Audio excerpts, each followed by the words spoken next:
ఉదయకాల సమయంలో నీ యందు భయభక్తి కలిగి నీ యొక్క జ్ఞానగ్రంథం నుంచి కొన్ని మాటలు నేర్చుకొని సదుద్దేశంతో ఇక్కడికి వచ్చాం తండ్రి. చెప్పబడుతున్న మాటలు మా జీవితంలో లోటుపాట్లు ఉంటే సరి చేసుకునే భాగ్యం ఎక్కడున్న ప్రతి బిడ్డకు దయచేయమని క్రీస్తునామని ప్రార్థన అడిగి వేడుకుంటున్నాం పరమ తండ్రి. ఆమేన్. నెక్స్ట్ సండే మీ అందరికి ఒక పాంప్లెట్ ఇచ్చాను.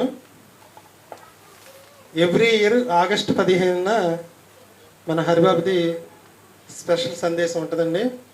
ఎవ్రీ ఇయర్ ఒక్కొక్కరికి ఒక్కొక్క డేట్ ఇచ్చేసేస్తాను, ఇప్పుడే చెప్పేస్తాను. నెక్స్ట్ సండే మేఘ సందేశం 2 భాగాలుగా 1 గంట సేపు హరిబాబు చెప్తాడు. దానికన్నా ముందు కృష్ణ ఒక 30 నిమిషాలు అతనికి సపోర్ట్గా చెప్తాడు. వచ్చే ఆదివారం అండి నేను చెప్పేది. వచ్చే శనివారం ఎగ్జామ్ జరిగిద్ది. శనివారం ఎగ్జామ్ రాసేవాళ్ళు మాత్రమే రండి, పిల్లలు రావచ్చు. పిల్లలకి ప్రాజెక్ట్ వర్క్ వాళ్ళు చేసుకుంటారు. ఆదివారం పిల్లల క్లాస్ ఉండదు. ఆదివారం క్లాసు వచ్చే శనివారమే జరిగిపోద్ది పిల్లల క్లాస్. పెద్దవాళ్ళు పరీక్ష రాసేవాళ్ళు మాత్రమే శనివారం రండి. పరీక్ష రాయని వాళ్ళందరూ ఆదివారం రండి. 20 పాఠాలు మీకు ఇచ్చేసాను. ప్రతి పాఠానికి ఒక 10 పాయింట్లు రాయాలి. 10 అంటే 10 కాదు, 2-3 రాయొచ్చు, లేదా 2-3 తగ్గించి రాయొచ్చు. ఓకేనా? ప్రతి పాఠానికి 10 పాయింట్లు. మరి రిఫరెన్స్లు రాయాలా మీ ఇష్టం, రాయకపోయినా పర్వాలేదు. పాఠం మీకు ఎంత అర్థమైందో అంత రాయండి. ఈ పాఠాన్ని మీరు ఎదుటి వ్యక్తికి ఎలా చెప్పగలరు అనేది సొంత మాటలతోనే రాయండి. మీకు ఒకసారి చదివితే అర్థమైపోద్ది పాఠం. మీకు D1 D2 నేనేమో 20 పాఠాలు కూడా ఒక్కొక్కటి 2 పేజీలు ఇచ్చాను. ఇక్కడి నుంచి అన్ని సింగిల్ పేజ్ వస్తాయి. అసలు సింపుల్గా అర్థమయ్యేటట్టుగా ఉన్నాయి. నాకు కూడా ఒక టైం టేబుల్లో పాఠం ఇచ్చారు. కుదిరితే వచ్చే శనివారం అది చెప్పి మీకు ఎగ్జామ్ పెడతాను. సమయం లేదు. ఓకేనండి? ఇప్పుడు కూడా ఇక ఎవ్రీ ఇయర్ ఆగస్టు 15న హరిబాబుది స్పెషల్ మెసేజ్ ఉంటుంది. అలాగే సెప్టెంబర్లో కానీ అక్టోబర్లో కానీ మనకి దసరా సెలవులు వస్తాయి. అప్పుడు కృష్ణాది స్పెషల్ మెసేజ్ ఉంటుంది. అలాగే డిసెంబర్లో రాజేష్ది స్పెషల్ మెసేజ్ ఉంటుంది. జనవరిలో యూత్ బైబిల్ రీసెర్చ్ సెమినార్ నాది. తర్వాత మీకు జనవరి తర్వాత మనకి మధ్యలో ఏమీ లేవు కదా, మధ్యలో జూనే. కానీ ఇక నుంచి మధ్యలో ఫిబ్రవరి 8 ప్రతి సంవత్సరం మహిళా దినోత్సవం.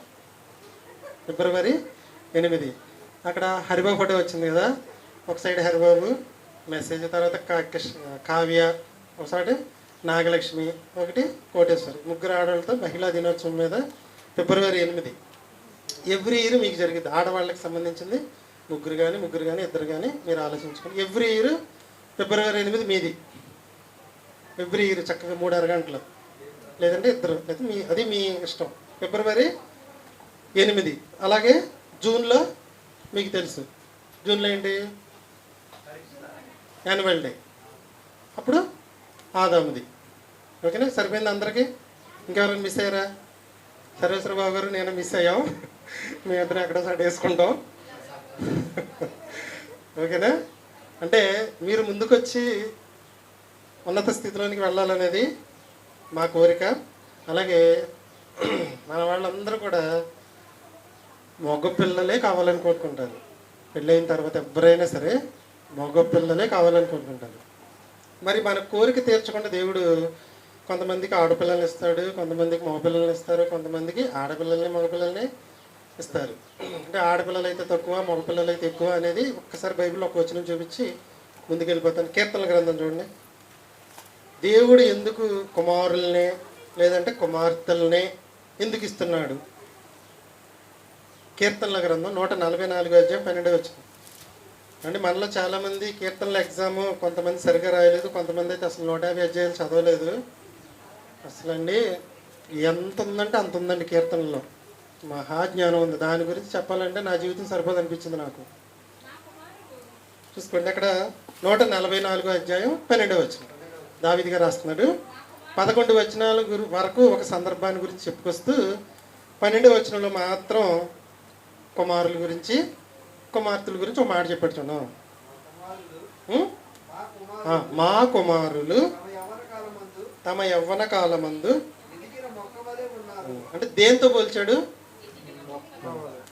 మొక్కతో పోల్చాడు కుమారుల్ని. అదే మీకు 128వ అధ్యాయం 3వ వచనంలో నీ పిల్లలు ఒలీవ మొక్కల వలె ఉన్నారు. మీకు తెలిసింది అది కూడా. అంటే కుమారుల్ని దేవుడు దేంతో పోల్చాడు అంటే మొక్కలతో పోల్చాడు. మరి కుమార్తెల్ని ఇక్కడ కింద అదే వచ్చిన అందరూ గుర్తుంచుకోండి. మీరు మీ మహిళా దినోత్సవం చెప్పాలి ఇది, అందుకని మీకు క్లూ ఇస్తున్నా, మొత్తం చెప్పని పాఠం. బాయ్స్ ఏమో ప్లాంట్స్, గర్ల్స్ ఏమో చూసుకోండి కుమార్తెలు నగరుకై నగరమునకై చెక్కిన మూల, అది స్పెల్లింగ్ మిస్టేక్ అంటండి, స్తంభము అండి, అపార్థం చేసుకోవద్దు. వాళ్ళ ట్రాన్స్లేషన్లో అలా వచ్చేసింది కంబము. నేను ఇంగ్లీష్ బైబిల్లో చూశాను, యాపిల్లో చూశాను, ప్లస్ ఫోన్ యాప్ల్లో చూశాను, ఎక్కడ చూసినా సరే కంబమే అని ఉంది. వికృతం, స్తంభమునకు వికృతి పదం కంబము. తెలుగు మాస్టర్ చెప్పారు, సెట్ చేసుకోండి ఓకేనా. చెట్టు కింద పడుకుంటావా ఇంట్లో పడుకుంటావా?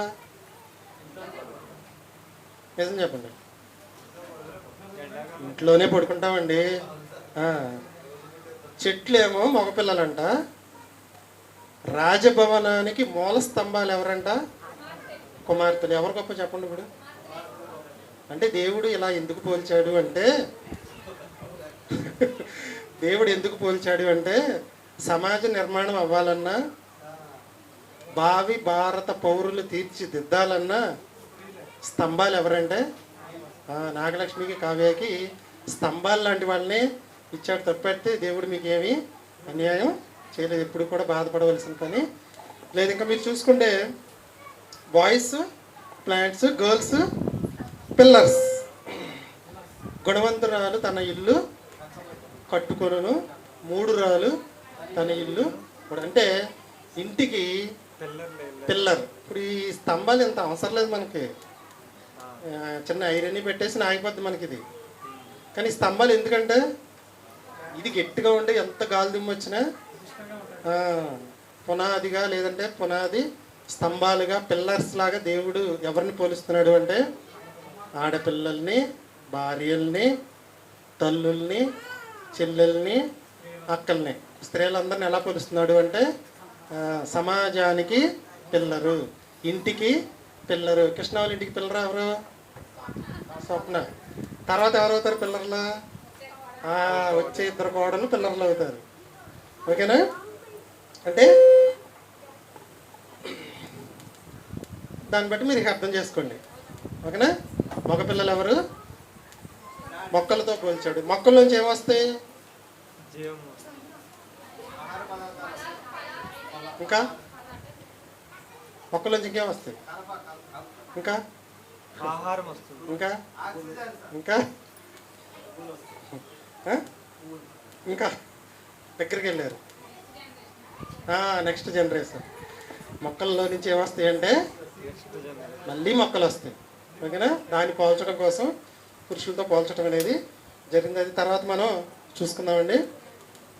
చిన్న పాఠాలు 2 చెప్పి మీకు ముగించేస్తాను. 12-10 నిమిషాలకి అయిపోద్ది. పాఠం పేరు గుర్తుంచుకోండి అందరూ. ఆరోగ్యకరమైన సంఘము ఏది? జాగ్రత్తగా వినాలి టైటిల్ మీరు. ఆరోగ్యకరమైన సంఘం ఏది? ఆరోగ్యకరమైన సంఘం ఏది? కొంచెం ఆలోచించండి.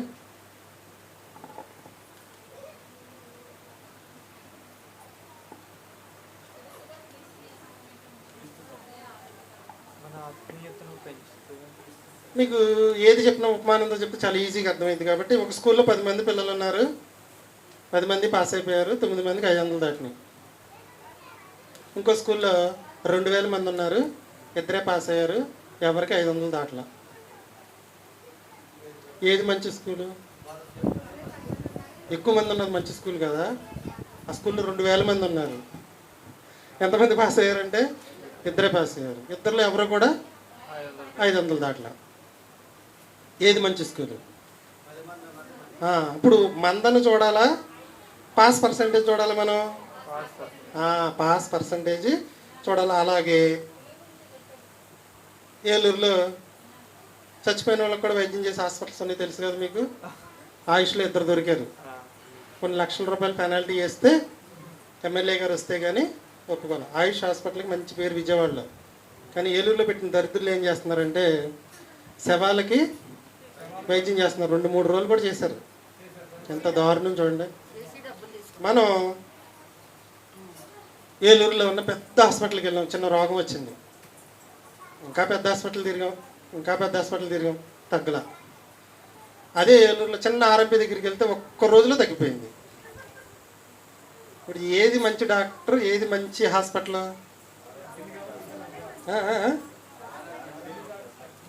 మన రోగం ఏది సింపుల్గా తగ్గించిందో అదే మంచి డాక్టర్, అదే మంచి వైద్యశాల. ఈజీగా అర్థమైందా? రోగం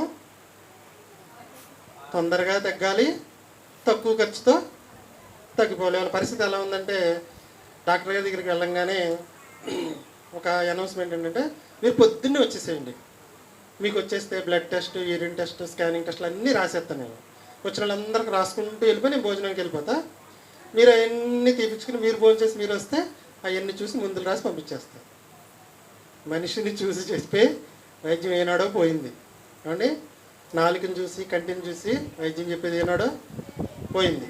ఇప్పుడు అంతా ఏంటంటే చెప్పకూడదు కానీ సిరి హాస్పిటల్ పక్కన కూతురికి ఒక హాస్పిటల్ కట్టింది. మినిమం 10,000 లోపేసేస్తుందంట. ఎవరు వెళ్ళినా సరే టెక్స్ట్లకి, మందులకి, వాటికి. నేను గట్టిగా మెడికల్ స్టోర్లో అమ్మాయి, మా ఒంగూరుకి సంబంధించిన అమ్మాయి ఉంటుంది అక్కడ, గట్టిగా అడిగితే పక్కన హాస్పిటల్ కడుతున్నారు కదండి, అర్థం చేసుకోండి అంది. కట్టేసింది కూతురు, వచ్చేసి జాబు డాక్టరు స్టార్ట్ చేసేసింది. ఇవాళ పరిస్థితులు అలా ఉండడం అనేది జరుగుతుంది. ఇప్పుడు ఎవరు మంచి వైద్యుడు, ఏది మంచి వైద్యశాల, ఏది మంచి స్కూలు, ఎవరు మంచి మాస్టారు అన్నట్టుగా, ఏది మంచి వైద్యశాల, ఎవరు మంచి డాక్టరు. పెద్ద బిల్డింగ్ ఉండాలా ఏమండి? హాస్పిటల్లో లైన్ ఉండాలి. ఉదయం వెళ్తే కానీ సాయంకాలం వరకు ఊపి రాకుండా ఉండాలా? కాదు. ఏంటి, మన రోగం తొందరగా తగ్గించాలి, తక్కువ ఖర్చుతో తగ్గించాలి, మళ్ళీ వెళ్ళకూడదు. అవునా? అలాంటిదే మనం మంచి వైద్యం అంటాం. ఎక్కువ పర్సంటేజ్ ఉన్నది మంచి స్కూల్. అలాగే నేనేం అడిగాను ప్రశ్న, ఏది ఆరోగ్యకరమైన సంఘం? ఏది ఆరోగ్యకరమైన సంఘం? ఏది ఆరోగ్యకరమైన సంఘం లేదా ఏది ఆరోగ్యకరమైన బోధ? 3 పాయింట్లు చెప్తాను, వినండి. నాలో పాపం ప్రతి ఆదివారం చర్చికి వెళ్ళినా తగ్గనంత వరకు అది మంచి సంఘము కాదు, అది మంచి బోధ కాదు. అక్కడ 10,000 మంది వెళ్ళినామండి. నువ్వు వెళ్తున్న చర్చి దగ్గరకు వెళ్ళినప్పుడు నీలో ఉన్న పాపం వారం కొంచెం తగ్గుకుంటా వెళ్ళకపోతే నువ్వు వెళ్ళేది ఆరోగ్యకరమైన సంఘము కాదు, అక్కడ బోధించేది ఆరోగ్యకరమైన బోధ కూడా కాదు. రాను నాలో ఉన్న పాపం మొత్తం తీసేసి నేను పరిశుద్ధుడిగా మారాలి. ప్రతి ఆదివారం నన్ను పాపం చేస్తే నష్టం ఉందని ఎక్కడైతే నీకు మాటలు వినపడతాయో అదే ఆరోగ్యకరమైన సంఘం, అదే ఆరోగ్యకరమైన బోధ. నాకు సిగరెట్ తాగే అలవాటు ఉంది, నీకేమో అమ్మాయిని మోహపు చూసే అలవాటు ఉంది. నీ దాన్ని నేను క్షమిస్తాను, నా దాన్ని నువ్వు క్షమించు, ఇద్దరిని కలిపి దేవుడు నరకంలో వేస్తాడు. అంతేనండి? చెప్పండి. పాపం గురించి ఎక్కడైతే ఖండితంగా చెప్తారో అదే ఆరోగ్యకరమైన సంఘం, అదే ఆరోగ్యకరమైన బోధ. హాస్పిటల్కి వెళ్తే ఏమవ్వాలి? నీ రోగం తగ్గాలి. స్కూల్కి వెళ్తే ఏమవ్వాలి? పాస్ అవ్వాలి. చర్చికి వస్తే పాపం పోవాలి, పాపం తగ్గిపోవాలి. బాప్తిస్మంతో చేసినవన్నీ పోతాయి. తర్వాత నుంచి దాని మూలాలు అక్కడక్కడ ఉంటాయి.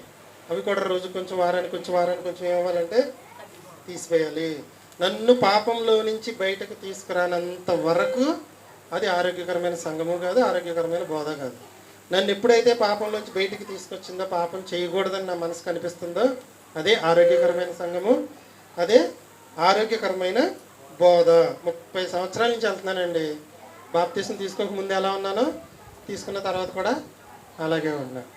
ముందు బిళ్ళ వేసుకోక ముందు అలాగే ఉన్నా, ముందు బిళ్ళ వేసుకున్నాక కూడా అలాగే ఉన్నా. వెళ్తాం ఎందుకు? ఇంకా మందులు, డబ్బులు దండగా కదా.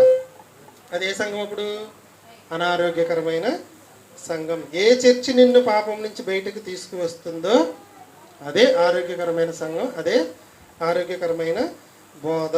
ఏ చర్చికి వెళ్ళడం వల్ల నీలో ఉన్న పాపం తగ్గుతుందో అదే ఆరోగ్యకరమైన సంఘం, అదే ఆరోగ్యకరమైన బోధ. ఇప్పుడు చెప్పండి, ఏది ఆరోగ్యకరమైన సంఘం? నేను ఆ సంఘానికి పేరు కూడా ఏం చెప్పట్లే మీకు. ఏది ఆరోగ్యకరమైన సంఘం? ఏది ఆరోగ్యకరమైన బోధ? నీలో ఉన్న పాపాన్ని నీకు గుర్తు చేస్తూ ప్రతి వారం కొంచెం తగ్గించుకుంటూ పాపానికి నిన్ను దూరం చేస్తూ ఉండేదే ఆరోగ్యకరమైన సంఘము. ఆ బోధే ఆరోగ్యకరమైన బోధ. దీన్ని బట్టి మీరు ఏది ఆరోగ్యకరమైన సంఘము, ఏది ఆరోగ్యకరమైన బోధ అర్థం చేసుకోండి.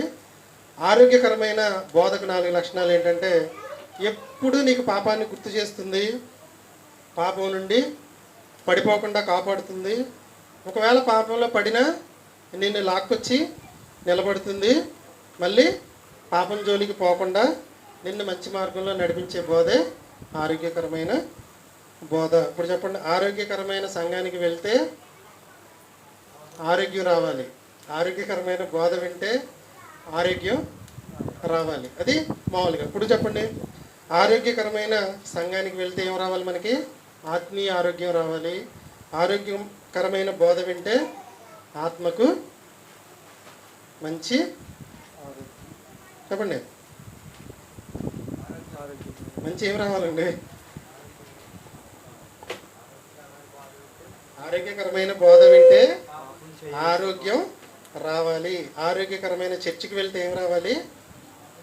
ఆరోగ్యం రావాలి. ఏ ఆరోగ్యం అంటే ఆత్మీయ ఆరోగ్యం. అర్థమైతే ఇంకోటి చెప్పేస్తా, ఇంకొక 5 నిమిషాలు ఇంకో పాఠం అయిపోతుంది. ఓకేనా? సింపుల్గా. రెండోది,